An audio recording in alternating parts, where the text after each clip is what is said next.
Why is Africa the poorest continent in terms of the standard of living of its people? A continent that is rich in mineral and natural resources. Africa is actually termed a resource-rich continent. How come the earliest civilization started in Africa, but today we are the least civilized and underdeveloped continent? Who is to blame? Is it the result of colonialism? But the continent and countries of the colonial masters are so much more developed, which results in a high standard of living of its citizens. Are leaders to be blamed? From the time colonization ended, we shifted the accusing fingers and started pointing at our leaders. What is really wrong with Africa? What is really wrong with Africans? Hello guys, welcome back. Now before I get into this video, there's something I want to explain. When I say Africans or Africa, I don't necessarily mean all of Africans, I mean the majority. So now that that's out of the way, let's dive into the video. Looking at the religious aspect, or rather what religion has taught us about how we came to be as humans. From Adam and Eve gave birth, just the story of reproduction from the religious aspect, and that is how we came to be. And sometimes I tend to ask this question: is it that God blessed us with so much natural and mineral resources and even gave us a reasonably good weather, but gave us an underdeveloped brain? Then gave these advanced continents and countries not so good, their weather is not so good. They don't have as much mineral and natural resources as Africa, but a highly developed brain. Let's leave the religious explanation. Let's look at science and what science explains. Science tells us we evolved as humans, we came to be through evolution. And they explain that the closest animals in terms of evolution are the apes, gorillas, and monkeys. And sometimes I tend to ask, do we just have this human physique and human form, but we did not evolve fully? Maybe in the process of evolution, maybe we still retained the apes kind of brain, but physically we evolved, to humans. Now let's leave this scientific explanation and let us focus on what is on ground, you and I. There are two issues I'll be talking about here that I think sets us back from advancing as a people. The first one is productivity.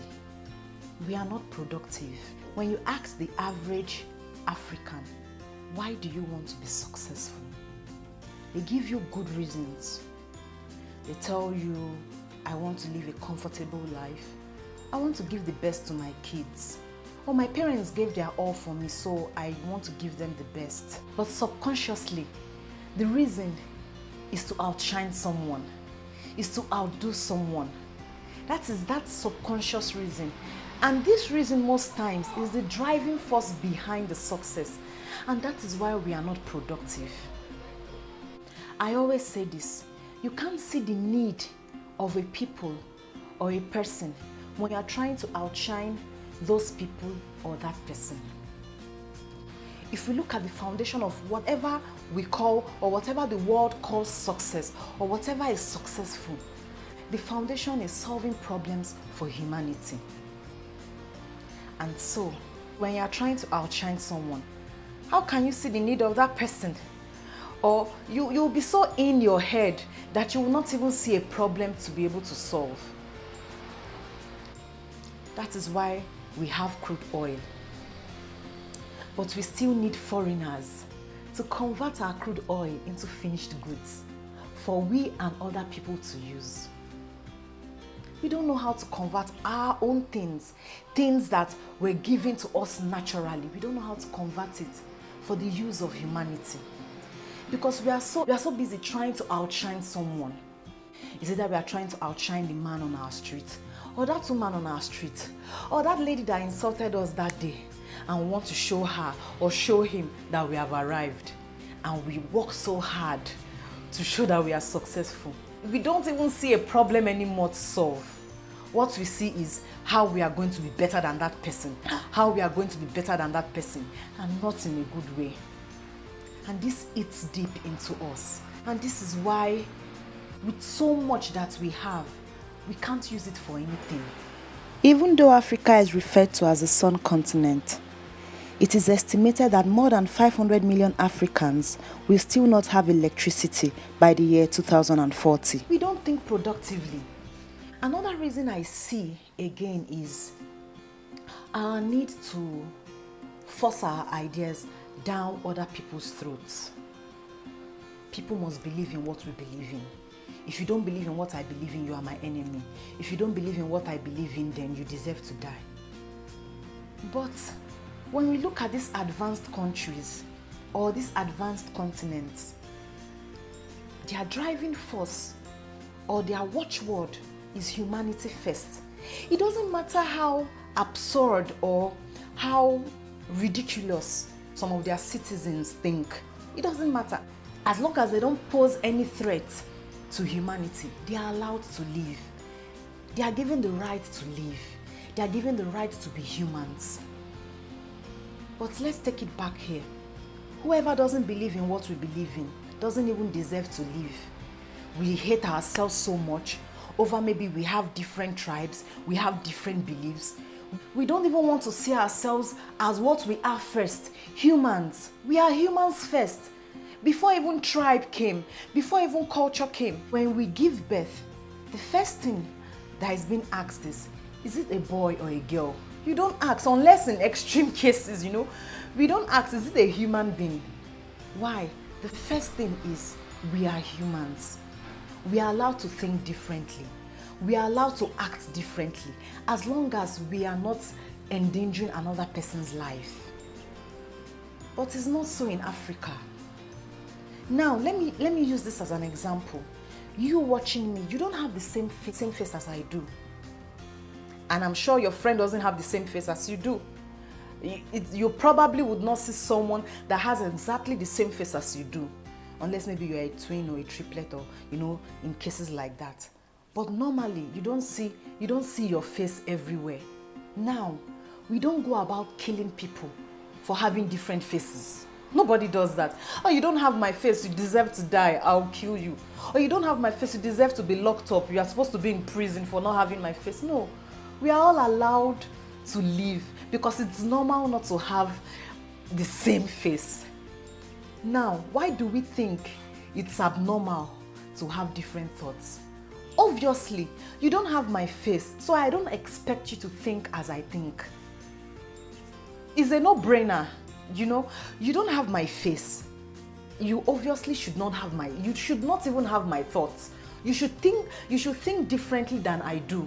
But the thing is, I'm supposed to not even accept, I'm supposed to be open to your ideas and let you be with your ideas. And you should let me be with my ideas as long as I'm not threatening you. It's not life-threatening. Now, how does these two things, our productivity and forcing our ideas down other people's throat, how does it stop us from progressing? Okay, let's look at our leaders. As at 80 or 90 years ago, every African leader was not even existing. They were either babies or they were not yet born. And now we know that babies are innocent. All babies are innocent. Now, when they were born, what made an innocent baby, what made an innocent child grow up to be this tyrant? What made an innocent child grow up to be this dictator? Years and years of conditioning. What the environment tells him or her, what the teachers tell him or her, what the parents tells him or her, what the neighbors tells him or her, how the environment acts towards him or her. And we grow up with this. If we don't start now to start changing our ideas, to start changing our perceptions about certain ideas, beliefs, thoughts. In 100 years to come, our children will now be the ones complaining of how our leaders are bad. It will be the same thing. Garbage in, garbage out. In 50 years to come, it will still be the same thing. Now let's look at it. Our leaders commit a lot of atrocities, yes. But I've never seen a leader go out by himself to commit atrocities. Who do they use? They use you and I. So, if we keep pointing at leaders, our leaders have their problems, but they use us to perpetuate those crimes. So tell your neighbors, tell your friends, let's start thinking productively. Let's start thinking of how to solve a problem. Let's start thinking of how to accept people for who they are, as long as they don't threaten our lives. Let us be accepting of every human. Let us have this at the back of our mind. Every human has the right to live. It is not too late to change our thought process. It is not too late to start thinking of how to solve problems for humanity. How to be a solution provider. It is not too late to start thinking of yourself as a solution provider. Let me provide solution. It's not too late to start accepting other people for who they are, irrespective of what they represent, irrespective of what they believe in. It begins with me and you. Let us start changing the way we see things. Let us start changing the way we act. Let us be accepting and solve problems. If these politicians don't see who will perpetrate crimes for them, they will have to succumb, because we are the majority, they are the minority. But we are making them look like they are the majority and we are the minority. No. A president is just one person. Okay, let us say the politicians are not more than the people they govern. So let's start changing our ideas. Let's start changing things. Let's start thinking positively. So that's all for now, guys. What other reasons do you think keeps Africa where it is? Let me know your thoughts in the comment section below. Until I come your way next time, bye.